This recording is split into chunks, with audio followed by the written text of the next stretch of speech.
We're actually doing some exhibit cleaning here. That's what we started a little bit earlier. Now, I'm one of the mammalogists here at the Aquarium with the Civic. I'm joined here by my fellow mammalogists. We also have some interns and volunteers in here with us as well, helping us feed our animals. So we'll introduce everybody to you guys. This one I'm working with, he's actually the largest animal here at the Aquarium. His name is Parker. He's our 12-year-old male California sea lion. He's going to give you a nice wave hello.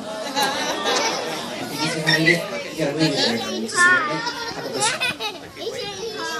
We also is joined here by two other male California sea lions over there working with Katie is Milo, and Sarah is working with Harper. Both of those are about 8 years old. Now, we also have harbor seals in the exhibit. They're going to be picked up a little bit later.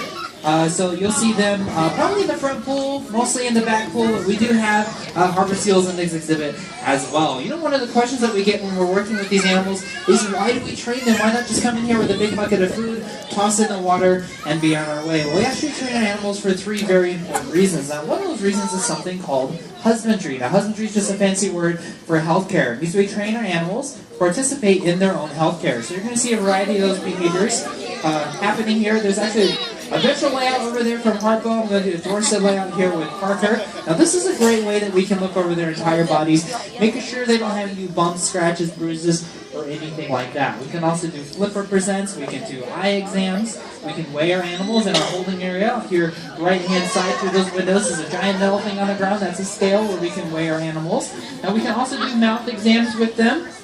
So I can send Parker up here, I can have him open his mouth.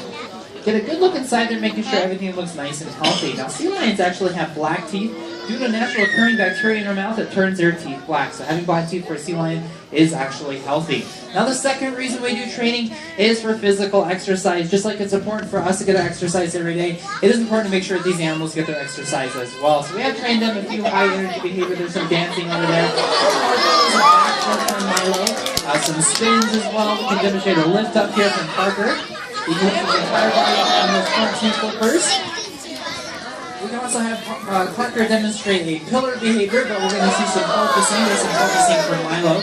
Now that's a great way for these animals to get from point A to point B while conserving energy. A lot less drag going through the air than it is going through the water.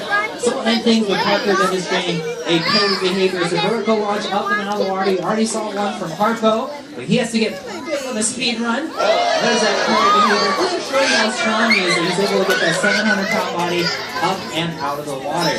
Now the last reason we do training is for mental stimulation. We're going to talk about making sure their bodies are nice and healthy. These are all the things we do for our animals to make sure that their minds stay healthy as well. So training new behaviors falls into this category. Giving our animals toys to interact with also falls into this category. We have things like frisbees, hoops, basketballs, footballs. We have toys that we can hide food inside, and they have to use their smart kinetic brains to figure out how to get that food out. So that's why we do our training. But another question we get is, how do we train? Well, we use positive reinforcement training here at the aquarium, and one of the first behaviors we're training animals to do is something called a target. So I'm going to demonstrate that here with Parker going up the rock here. I can take a closed fist, and I can ask Parker to target. Now he knows to hold on to this closed fist until he hears this word. Good. And we've associated that word good with him getting reinforced with his favorite food items. He's getting herring, capron, squid, and even ice cubes. Parker loves eating his ice cubes. Sometimes we'll even use a target pole to train certain behaviors. And it looks like you have a target pole out there with you and hopefully a volunteer. Well, I sure do. We have Sharia, and she is a very famous sea lion trainer, and she's ready. Alrighty, you're given a target pole, the same target pole that we use to train animals here. Looks like you already know what you're doing, so I'm going to send Parker over. He knows to look out for that target pole. Then when he gets to it, a lot of times we're at that window, so we're going to switch it up a little bit for him. So he's on his way over, so keep holding that target pole there. There he is.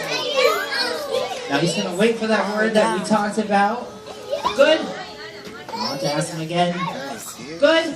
So Parker heard that word good, he knows to come back to me. Alright, we're not done with him yet. This time I'm going to send you over to the other window, all the way on that other side. And if we can get the rest of the kids just to take a seat so we're not distracting Parker during his training lesson here. So go ahead and put that target pole up against the window again. I'm going to send Parker over.